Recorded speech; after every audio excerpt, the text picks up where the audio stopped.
Eric, I wanted to start with you first. I think what you and Carson have done so brilliantly with this screenplay is you've been able to find that perfect balance where it plays well to the general public and it's a conversation starter, but there's also going to be a deeper appreciation from fans of this genre and how you were able to take all these staples of slasher films and you bring your unique perspective to them. Was catering to both of these audiences something that you were mindful of when you were penning the script, and how were you able to toe that line so seamlessly where it feels so authentic and organic to your writing styles and the story and not done for shock value?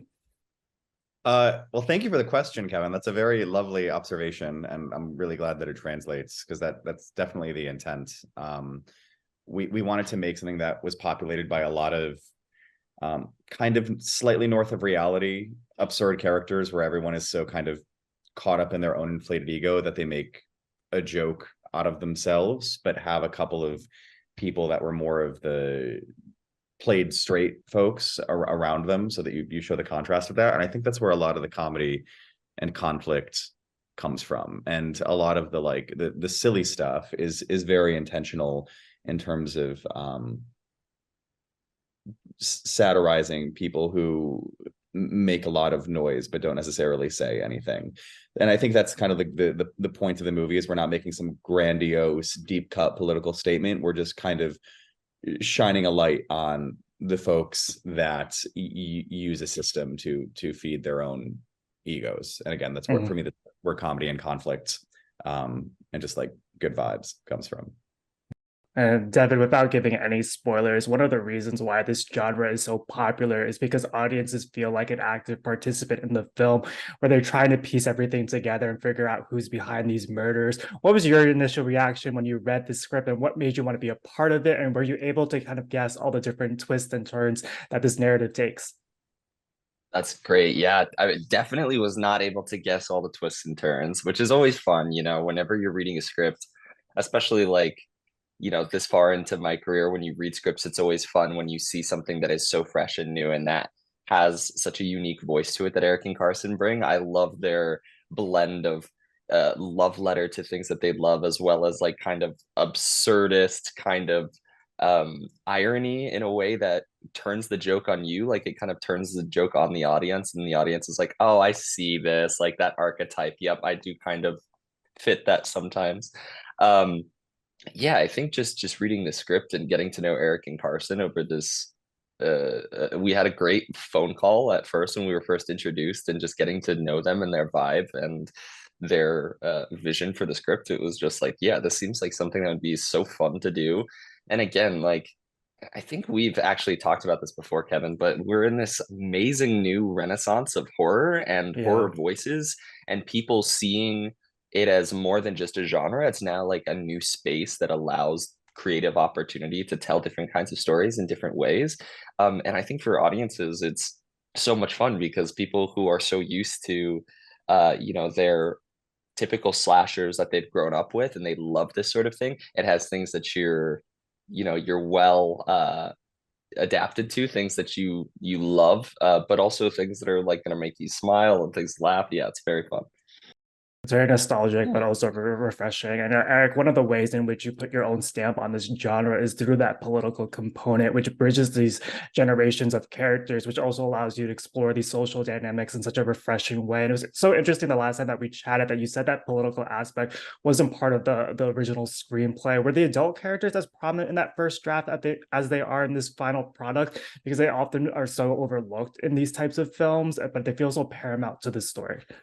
They were, and again, thank you for observing that. I think the political aspect though just made it all lock into place more and made it all make sense. But from the beginning, I think it was important to us that we did have like a youth ensemble and an adult ensemble, to see how this mystery and inciting incident kind of works its way through both of those people and how they interrelate.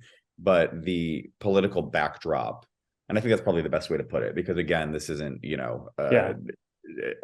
a deep cut political messaging thing, but it's a political backdrop. I think it defines the characters more, and it just really heightens their purpose and relationships. Certainly with Devin and his dad and his Mhm.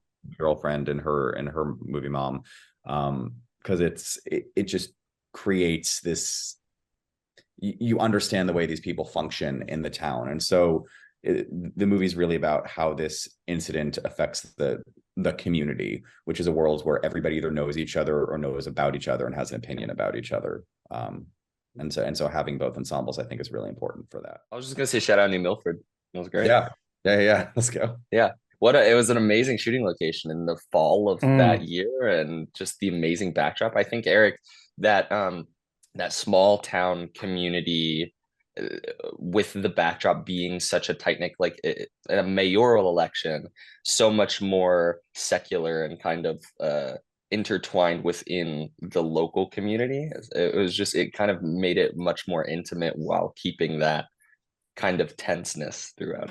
Yeah, we were living very close to and very much in the town that we were filming in, so it was kind of immersive, and we had a lot of like local background actors and folks that were really there to make the place feel lived in. So I think the texture of the town is a character all its own too. Yeah, the community, the locals did like a great job of just supporting us and just supporting local independent film. That was really cool.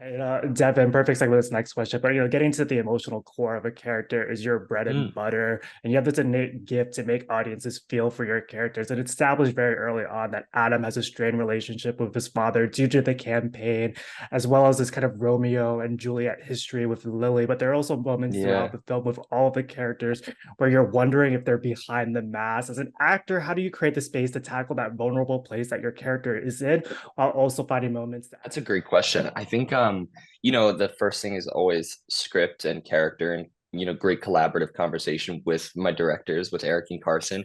We had a lot of great conversations about the background of Adam and Melissa, and about their parental lineage, about Nancy Faulkner maybe being a newer addition to the family or things like that, and how that could have informed characters in the way that things may have fractured in different ways. Also, my amazing wonder twin, Olivia Nickenen, was just like so great, and us getting to kind of like put our heads together and be like, okay, what are these things that maybe we grew up with, like kind of sharing and maybe talking in secret that we always secretly despised, and what are ways that Adam and Melissa differ in the ways that their parents, in their parents' eyes, and also their parents in their eyes.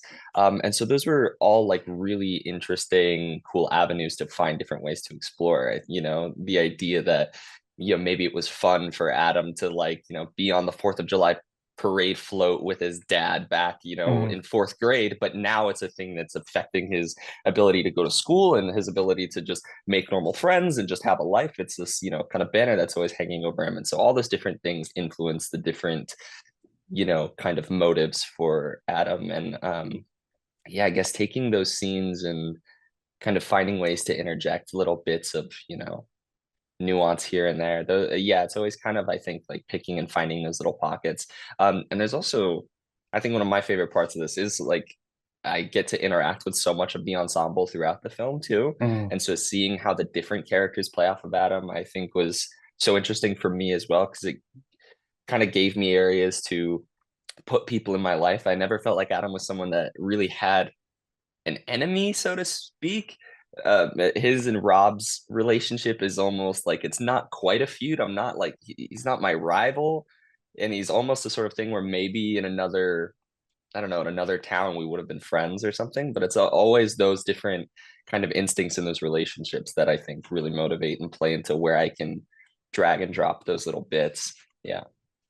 Great answer. And Eric, there's so many incredible performances across the board, yourself included. Your character brings a lot of levity with his quippiness. And there's a scene halfway through the film where Amy's character is talking to the townspeople, and your facial reactions and responses are kind of cinematic gold. How do you prepare for a scene like that when you're not only acting, but also directing within? How much of that is feeding off the performance that Amy is giving you? Oh, Amy and I had it's all Amy. Yeah. It's all Amy. I think that I if I'm acting in something that I'm also directing, I'm still I'm so collaborative with actors, and I do my best to be, because I have always been actor first and that evolved into directing. And so I just kind of like being in the trenches with them, but also directing a little bit and setting a tone and a cadence. But so much is like, you know, responding and playing with what people like Hargreaves are giving you and trying to build out our own little weird relationship. And I think the way that I function in this and another character, the deputy, functions in this is we bridge the two ensembles we were talking about. Yeah. So that's important too, in terms of like being able to kind of speak to and translate for both worlds between the high schoolers and the adults. But it's certainly a lot of fun. And I think that uh my guy's kind of like a straight man who's kind of aware of the absurdity, but also using it for his own ends. hmm And shout out to Adam. He's incredible in this film as well. And Devin, you've worked on projects of all sizes. What is it about independent filmmaking that excites you as a creative and a storyteller? Oh man, they're just the best. I mean, especially, I mean, look at the past year we've had with, you know, the actor strikes and the writer strikes and the incredible unity that all the guilds have had together. And it's really come at a time where like we've needed this renaissance after years and years of these new media deals not really working anymore for a lot of the industry. Um, and I think, you know, just going back to the roots of just like people working passionately on something that they've cared about for so long. Erik, I think it just popped up on my Vimeo or something 10 years ago, the original Founders Day concept trailer that you shot. I Mm, saw it on the original Twitter. And it's like that, those are exactly the stories I'm talking about. 10 years in the making, this thing that has been in Erik and Carson's heads that they've chipped away at like, you know, a marble statue over time. And it's like, but it's like it's that love and like care and, you know, passion for something that is so attractive. And you know, when I was fortunate enough that Amy actually called me and she was like, hey, what are you doing these months? Like I just did this amazing movie with these amazing directors and we're about to do another one together. They are just the most incredible human beings. They have the best mm, environment on their crew. They're so collaborative. There's a role that you'd be great for and they'd love to talk to you. And it was just, and talking with Erik and Carson about it and hearing again their passion, their vision, and just be again, Amy Hargraves is like someone who she tells you like, what are you doing? You should be a part of this. These are amazing people. You listen. Those are like that's a gold star next to your name, and those are also always the relationships that I want. Um, and yeah, just getting on that set with you guys, it's like, you know, you show up in the middle of New Milford, Connecticut, and you're like, okay, what is this gonna be? What did I just get myself into? Um, and then the first day on set is just amazing collaborative vibes. Erik, you were talking about, you know, your collaboration first, and it couldn't be more accurate. Just the freedom to come up with ideas and just discuss them at length, and then being able to try that was just amazing. And it's, you know, I know that we had at least one PA that I discussed with, and they were like, "Yeah, I was just on like a streamer show." And I heard Erik and Carson were working on a new project, and so I dropped that and I immediately came here. They're like, mm. I was making more money, and but Erik and Carson just have such a great environment, more fun. Like it was just a great place to be, and I feel like that's, you know, I'm in a very privileged place to be able to like make decisions like that and to work with great Mm. people like this. So take those opportunities whenever you can. Yeah. The Erik and Carson effect and the way that they build casts and get performances out like this. You know, Erik, there's also a practicality that you've included that's so often overlooked in these films, which I think is a result of the passion and the love that you and Carson have for this genre. And the inclusion of including explaining who is behind each kill is such an innovative way that makes this film so refreshing. Was that something that was part of the script throughout this journey? And why was that so important for you to include? Are we in spoiler territory now? Should we? um I will say without saying too much, I always like I think it's fun to revisit something and pan the camera and see what was on the other side and see what you didn't see. Mm, And I'm not saying that's every movie, but I think that it's fun to see what was just out of your peripheral vision when you saw something the Mm, first time.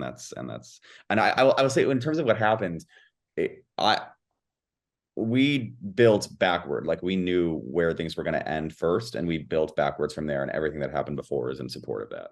very smart. And then yeah. Devin, you recently wrapped on a short film that's near and dear to your heart. Is there anything that you can tease about that upcoming project and when audiences might be able to see that? Definitely, yeah. So, and thank you so much for bringing this up. Yeah, I just wrapped on my first horror short film that I got to produce. But even more importantly to me, it was directed by my partner, the love of my life, Annie Marie Elliott. She directed, produced, wrote it, acted in it. She's amazing. She was on a call with our sound designers yesterday, and she's on a call with the editor and the VFX artist like all day long. It's so cool to see something take shape in my living room from my person and collaborate with her and then work together on it. It was just such a joyful experience and like full of so much pride. It's this really, really amazing proof of concept horror short. She has this amazing feature scripts that she's working on to tell the full story. And we got to make that with some of our best friends, which is also an incredible cast. And we're trying to finish this up in post right now, so that hopefully we can get some sort of cool festival premiere. I think that's the best that I can say right now. And then hopefully from there we'll be making the full length movie, which would be really sick. I Yeah, would love that. love that. Eric, and then Yeah. another staple of a good slasher film is a sequel. Have there been any early conversations about potentially continuing this story?